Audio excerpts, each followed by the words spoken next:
Hablando de tantos miles de trabajadores, de tantos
Pero estoy trabajando. Ya. Confío. Pero si no las hay, son viernes.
Ilustrísimos señores, queridos amigos todos, Aspronaga tiene ya 28 o 27 años de existencia. Digo 28 o 27 según se cuenten, porque de hecho empezó a funcionar en el año 83, aunque se constituyó legalmente como asociación aprobada por el entonces Ministerio de la Gobernación y a los pocos días se inscrita en el registro de asociaciones en enero del año 1963.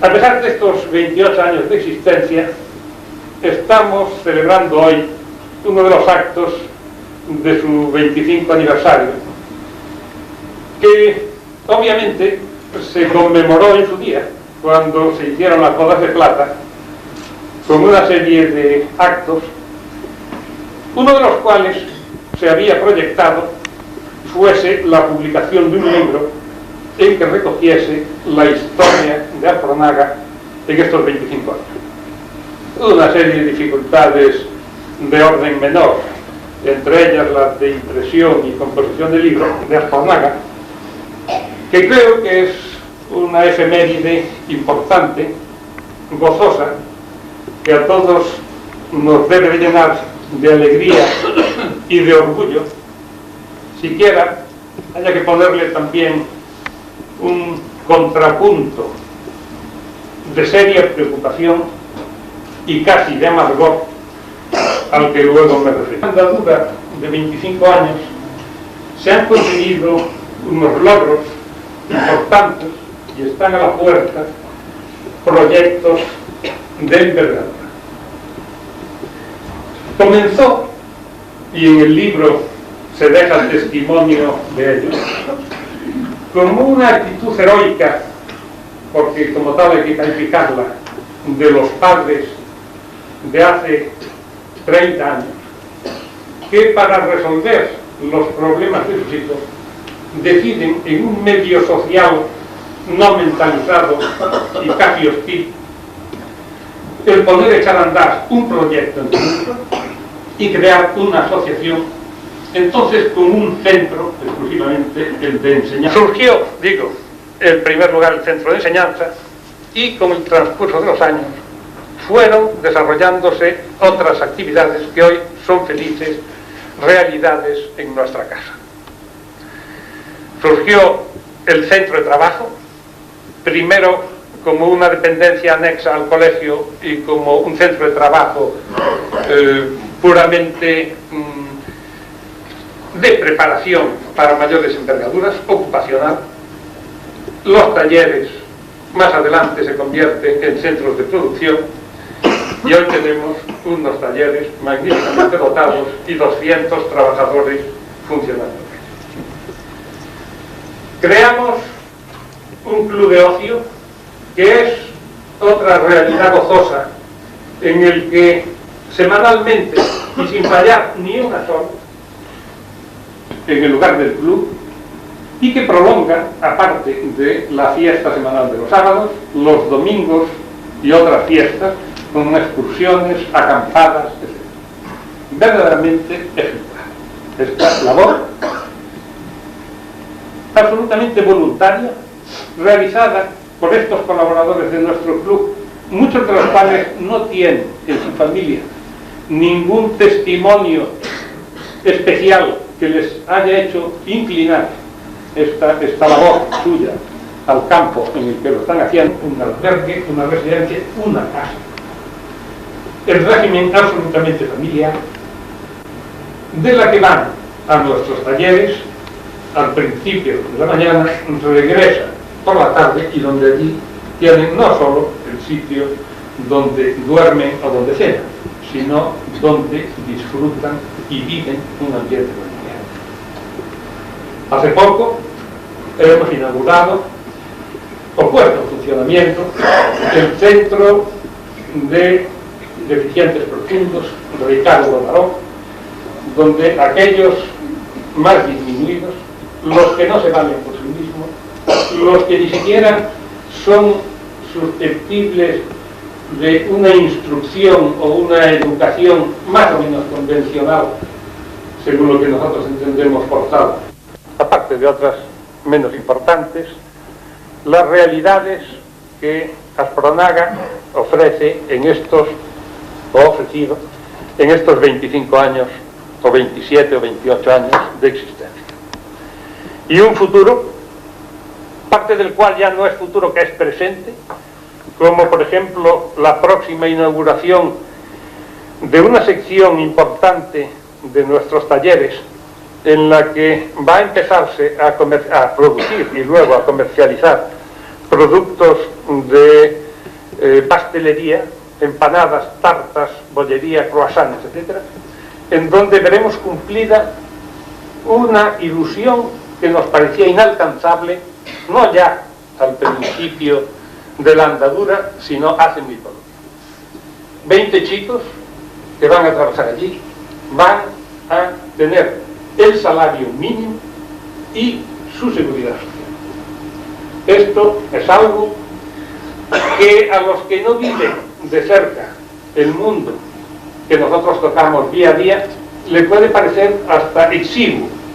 Para nosotros es absolutamente prodigioso el que esto haya podido producirse. Y si además las cosas ruedan como nosotros esperamos, estos 20 no tardarán en duplicarse en otros 40 o en otros 20 más, hasta un total de 40, por circunstancias familiares, quien se ocupe de ello. Está todavía por definir el ámbito de esta fundación, si lo haremos como un ámbito local, provincial, regional, pero en definitiva es otro proyecto en marcha y que será realidad en muy pronto. Esta realidad gozosa y este futuro esperanzador inmediato lleva necesariamente a la necesidad de proclamar en un capítulo especial el de los agradecimientos. Los agradecimientos a todas las personas e instituciones que nos han ayudado en todo este camino. Uno de ellos está todavía en nuestra junta directiva después de un paréntesis de unos cuantos años. Algún otro no está ahora en la junta directiva. Otros, lamentablemente, han fallecido. Solo a estos, pero representando a todos, quisiera nominarlos especialmente y sobre todo a 3 personas que representan, como digo, a los iniciales y a todos los directivos que les han seguido hasta ahora. Primero, mi antecesor en la presidencia, Joaquín Menéndez Ponte. Esta asociación, por extrañas circunstancias, solo ha tenido muchos directivos, pero solo ha tenido 2 presidentes. Joaquín y yo, que hemos compartido aproximadamente el mismo tiempo de presidencia en esta casa. Otro, Cecilio Fernández Alonso, fundador de los heroicos, como decía, de la primera directiva, y que se constituyó algo así como en lo que creo que tenía o tiene, me suena, la Real Academia Española, algo así, el secretario permanente. Fue secretario permanente durante toda su existencia en la directiva de esta casa. Y por último, Ricardo Baró, vicepresidente que fue de la asociación, persona que llena de valores, constituye el paradigma y el ejemplo a seguir de lo que es un directivo de la asociación como la nuestra. Este centro de profundos, que, como decía, ha sido nuestra última realidad inaugurada, lleve su nombre.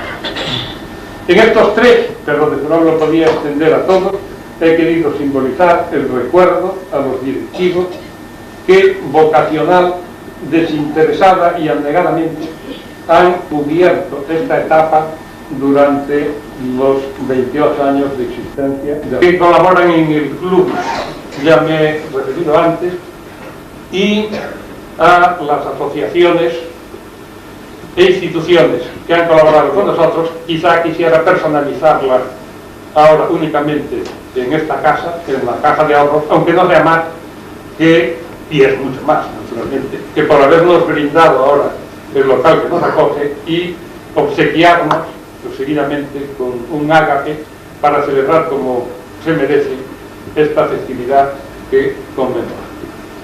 A todos ellos, os repito, mi agradecimiento.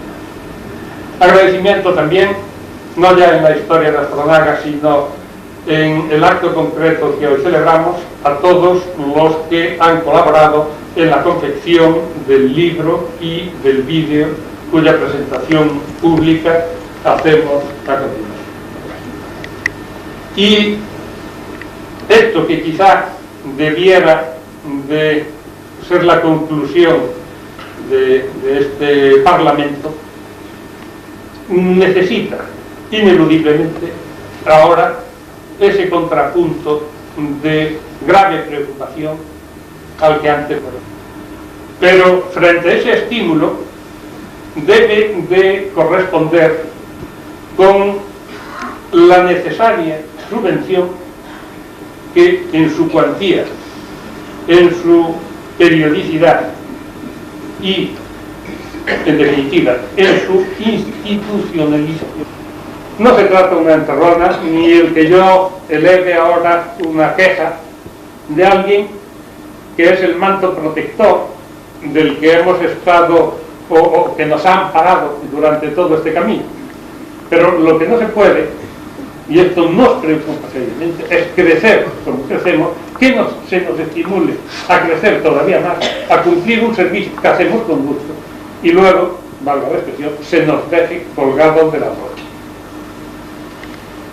Los medios o son suficientes o no podemos poner en marcha todos los servicios que estamos prestando. Si los ponemos en marcha, hay que regularizar y garantizar la subvención correspondiente y percibirla, además, en su momento y a punto. Lo cual solo, quizá ahora, con un régimen de convenio adecuado, podemos garantizar algún dinero para que alguna otra persona pueda cobrar, donde nuestros trabajadores disminuidos no cobran porque no llega la subvención, y donde es incierto el futuro de lo que va a pasar el mes que viene, porque los servicios, las personas, los instrumentos necesitan de unos medios que no nos llegan ni en la cuantía ni en la puntualidad. He hecho este desahogo porque no puedo menos que hacerlo y pedirles disculpas a todos. Quiero terminar con un agradecimiento especial, que es a Domingo García Sabel. No se trata aquí de presentar a Domingo García Sabel, porque realmente no necesita presentación. No se trata tampoco de decir los méritos y sus condiciones personales, profesionales, políticas, los puestos que ocupa y que ha desempeñado, agradecérselo, pero resaltar, que es lo que decía antes, que no por sus méritos profesionales, sino por su condición humanista, es por lo que le hemos convocado y por lo que está ahí.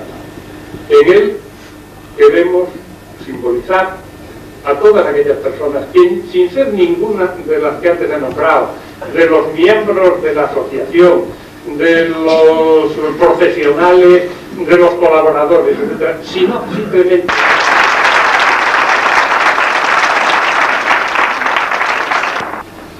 Querido Carlos Martínez, querido amigo Antonio, ilustrísimas autoridades, queridas amigas y queridos amigos. Vengo aquí a presentar el libro este que conmemora los 25 años de existencia de Aspronaga. Bueno, ahora acabo de enterarme, 25, 26, 27, 28. Como estamos en Galicia nunca sabemos bien las fechas. Pensemos que son 25. Y el vídeo correspondiente. Naturalmente que a mí me interesa mucho, dado mi profesión radical, que es la de médico, y me interesó siempre el problema de los minusválidos. Y yo creo que Aspronaga tiene a su haber dos vectores fundamentales. Uno, la eficacia, y otro, la abnegación. Eficacia y abnegación que han dado lugar a todas las cosas que Carlos Martínez nos acaba de explicar aquí ahora, y a estos 25 años de existencia. Eficacia y abnegación que son crecientes y a las cuales todos debemos tener la obligación de ayudar. Muchos en forma grande, en forma extensa, otros como yo en forma mínima. Me parece que el libro es interesantísimo y en él verán ustedes el testimonio gráfico de la labor de estos chicos acogidos a esta institución. Hay además colaboraciones muy buenas y deseo destacar entre ellas la de Elías Palacio Verdín. Es una mezcla de impresionante y convincente. Impresiona por todo lo que se ha conseguido en él y convence porque es posible todavía conseguir muchas más cosas. Entonces pienso e insisto en ello que la institución Aspronaga es una institución modelo, una institución que todos debemos ayudar en la forma que sea, y es una institución que en silencio, sin un brillo aparente, que generalmente no valen para gran cosa y no suelen durar gran cosa, está haciendo una labor eficacísima y una labor de un altruismo extraordinario. Ahora bien, tenemos que esta asociación, esta institución, funciona en el servicio de los minusválidos. Y entonces yo quisiera aprovechar esta ocasión, si se me permite, para explicar algunas ideas, aclarar sobre todo algunas ideas que yo estimo que no están bien delimitadas en la conciencia de la gente en general y que es menester que se aclaren definitivamente y de una vez. Ha habido defectos de programación genética, etcétera, etcétera, y todo eso da lugar al subnormal. Así, en virtud de estas cosas, nació el concepto del subnormal. Este concepto que se extendió rápidamente a Inglaterra, a Francia, aquí a España, etcétera, etcétera. Y entonces se hizo de los subnormales, de estos seres con ciertas deficiencias adquiridas o genéticamente programadas, se ha hecho una distinción que a mi juicio no explicarlo con un cierto detalle, porque es muy interesante y no se trata tampoco de una cuestión académica, no se trata de una cuestión bizantina que las gentes, los que entienden de esto, discutan si hay una minusvalía solamente orgánica, es decir, material, o si además hay una minusvalía física, etcétera, etcétera. Todo es absolutamente material. Todo es absolutamente material, no hay ninguna otra cosa. ¿Y en qué sentido es material? Es que yo estoy diciendo que estos chicos tienen una capacidad virtual, no desarrollada, de pensamiento, de sensibilidad y de intuición, parejas a cualquiera de nosotros que nos consideramos normales. Pues sí, señor, tienen exactamente las mismas potencialidades que tenemos nosotros. ¿Por qué se diferencian? Se diferencian sencillamente porque hay un órgano en el cuerpo que se llama cerebro, que en ellos, por estas razones que he explicado y otras muchas, tienen determinadas faltas, tienen determinadas lagunas, padecen determinados errores. Y entonces el espíritu, que es otra cosa, no tiene el órgano necesario para expresar el propio pensamiento o la propia sensibilidad. Que va a interpretar a Bach o a Chopin o a quien sea, va a producir un galimatías desagradabilísimo. ¿Por qué? El que no tiene la capacidad, claro que tiene la capacidad, pero lo que no tiene es el instrumento para expresar esa capacidad, que son dos cosas absolutamente distintas. Y entonces se entiende incluso la diferencia y el grado de la intensidad del déficit de los subnormales. Porque si, siguiendo con esta metáfora del pianista, nosotros además de desafinar el piano, cortamos algunas cuerdas, entonces es que ya no se oye apenas nada. Y este es el caso de los subnormales llamados profundos. Es decir, ellos tienen las mismas capacidades virtuales, insisto una vez más, de pensamiento, de sensibilidad, de intuición, etcétera, etcétera, que tenemos los demás mortales. Lo que no disponen es del instrumento necesario y apto para que esas facultades, para que esas capacidades se expresen.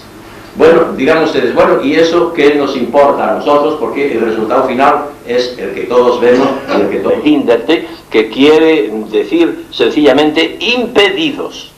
A ellos hay algo que les impide manifestarse, pero ese algo que les impide manifestarse ¿puede de alguna manera ser compensado? Esta es la pregunta que a nosotros nos interesa, y esta es la pregunta cuya contestación explica el que yo insista ahora tanto en decir que un minusválido es un minusválido orgánico y no un minusválido psíquico, aun cuando psicológicamente observemos en ellos determinadas anomalías que naturalmente nos impresionan y nos dramatizan y nos entristecen. Inserción de un subnormal.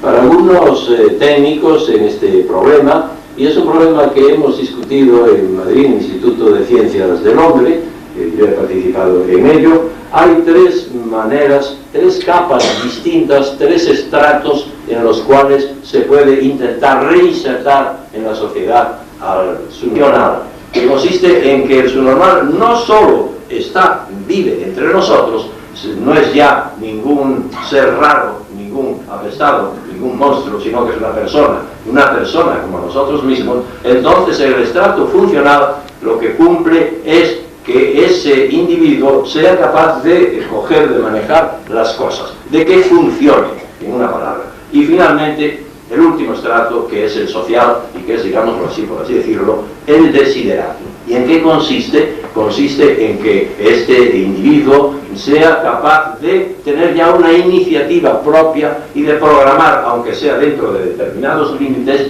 su específica existencia.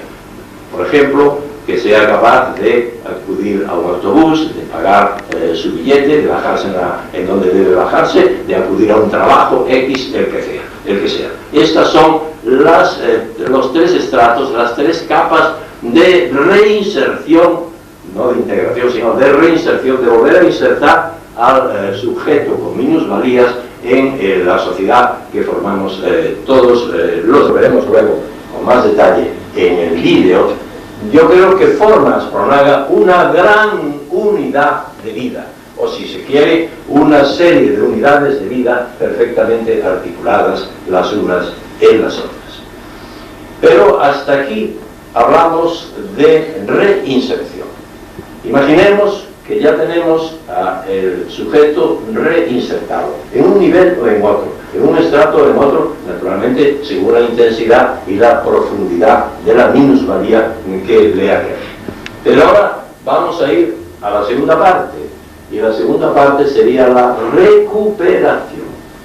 ¿Cómo se recuperan estos seres?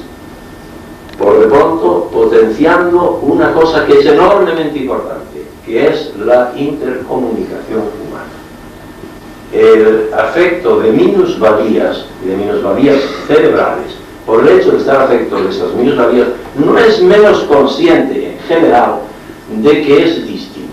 Y entonces lo que hace es enquistarse en sí mismo, cerrarse en sí mismo. Si eso se añade la hasta ahora mala valoración que esto tuvo, en el sentido de que significaba algo así como un fallo, como una falta de los familiares, hay en esto una histórica resonancia muy curiosa, que es la de la noción de la enfermedad como pecado. Es una constante de la historia, naturalmente, cuyas fases no voy a describir aquí, pero en la cual se pasa de que el individuo enfermo está purgando un pecado propio, a la de que el individuo enfermo, y sería este caso, está purgando un pecado de sus progenitores. Es una palabra absolutamente vacía si se la quita, si se la extrae de la relación mía con el otro, con el tú. Esto Martin Buber, el gran antropólogo y filósofo, lo ha dicho de una manera espléndida. Y él habla de las Grundworte, de las palabras fundamentales. Y entonces dice: las palabras fundamentales no son una palabra, son siempre parejas de palabras. Y una palabra fundamental es la pareja yo-tú.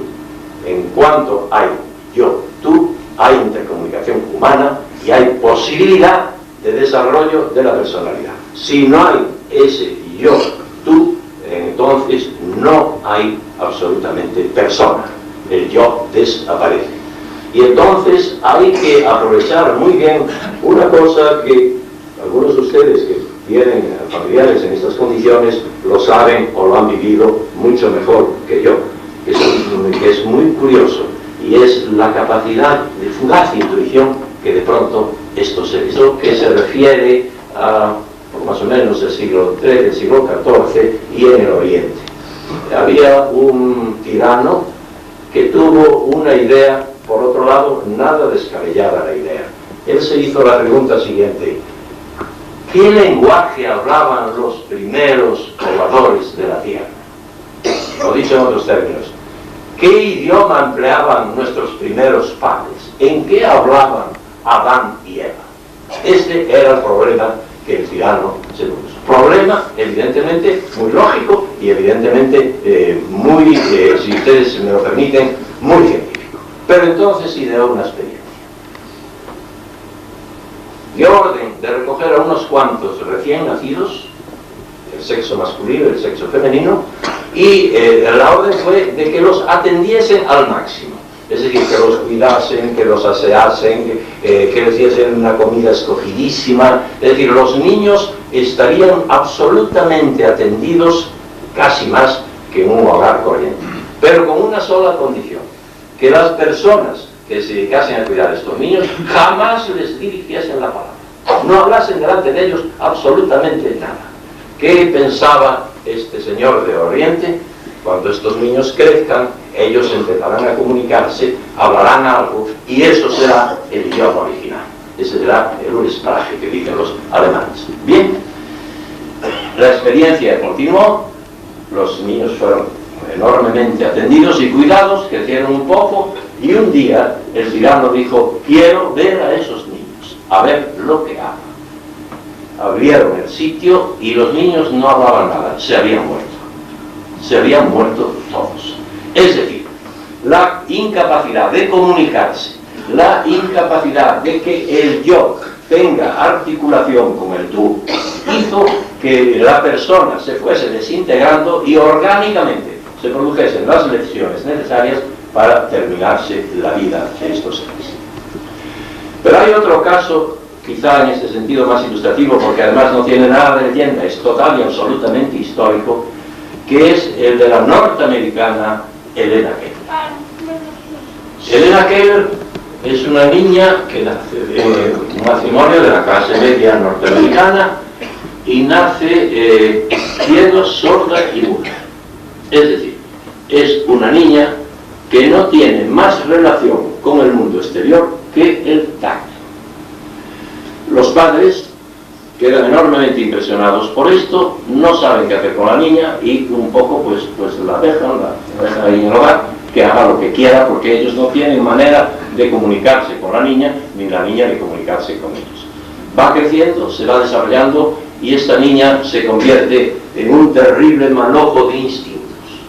Gruñía, atacaba al que se le acercaba y era imposible cualquier clase de convivencia con la niña Helena Keller.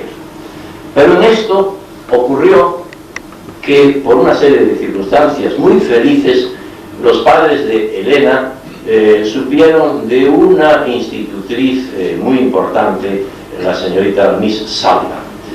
Entonces le pidieron que se encargase del caso, hablando de lo que fuese preciso, y la Miss Sullivan, que ha sido una mujer absolutamente genial, se dedicó exclusivamente a este haz de instintos terribles que era la niña Helena.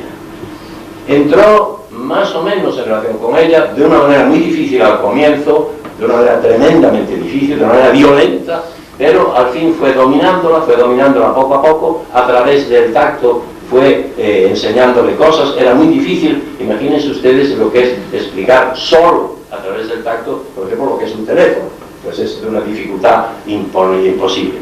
Bien, como la niña además resultó que era muy inteligente, aprendió a leer y a escribir, a leer por el braille, naturalmente, a escribir también por el braille, y cursó los estudios primarios, luego los secundarios, los universitarios. Aprendió muy defectuosamente, pero aprendió a hablar, dio conferencias, publicó libros, se doctoró, y uno de los libros, yo creo que más impresionantes que ha producido la literatura norteamericana, es de ella y se titula Historia de mi vida.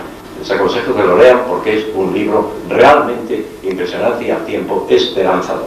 Vean ustedes, pues, hasta qué punto puede llegar la recuperación de una persona con una cierta minusvalía, en este caso con 3 sentidos anulados, en otros casos con zonas cerebrales más o menos anuladas, del campo de la genética. Es tan extraordinario este campo. Yo últimamente pues he estado en Santander, en la Universidad Internacional Menéndez Pelayo, en el curso sobre genética, yo di la conferencia de clausura, en el que estuvieron nada menos que Jordan y Dosé, es decir, 2 premios Nobel, y Grisolía, que era el gran profesor Grisolía, y esto nos da lugar a un optimismo que arranca de 2 factores. Primero, el hecho de estos progresos, es decir, no es un optimismo gratuito, no es decir, bueno, un día se van a curar, no, es que estamos en ese camino que se va hacia esa curación.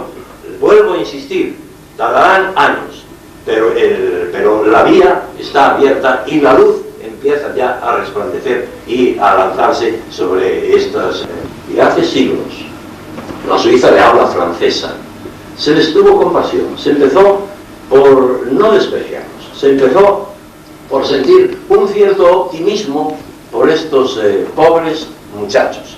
Y fueron ellos los que le llamaron cretinos. ¿Y por qué? Porque la palabra cretino, en francés crétin, es igual que cristiano, es decir, les llamaban cristianos. Es decir, que cretino no es ninguna palabra peyorativa,